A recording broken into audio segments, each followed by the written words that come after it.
Hey guys, it's Jacob with Tandy Lab. Today we are taking a first look at the Tandy 1000 TL2. The Tandy 1000 TL2 was released in late 1989 for $1,299 as a refresh to the original TL. There are two primary differences between the TL and the TL2. The first is a reduction in the number of 8-bit ISA slots on the motherboard from 8 to 4.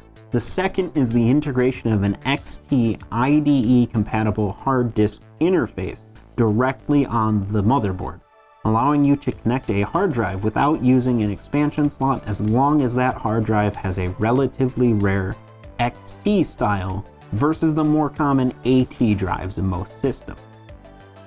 This system offered support for MDA, Hercules, CGA, and Tandy Enhanced Graphics modes. A 3.5-inch 720 kilobyte floppy disk drive came standard.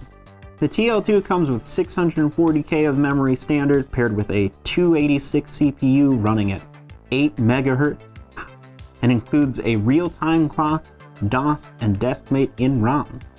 Our system was purchased on eBay for $250 for just the system with a 43 megabyte Western Digital hard drive.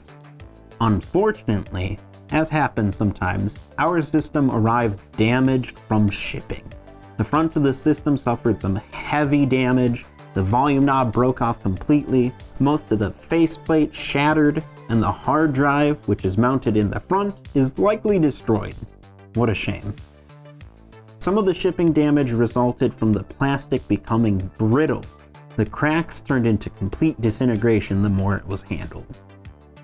On what's left of the front, you can see that classic Tandy badge, the reset button, mic and headphone inputs with volume control kind of, the 3.5-inch floppy disk drive and 5.25-inch drive. On the back, you can see the power input, keyboard and joystick port, serial port, the proprietary printer connector, monitor port, and expansion slot, none of which are currently in use. The condition of this machine is, it's pretty awful. That's obvious. Well, that's all I have for you guys today. Check out our first look videos for both the original TL and the TL3. See you next time.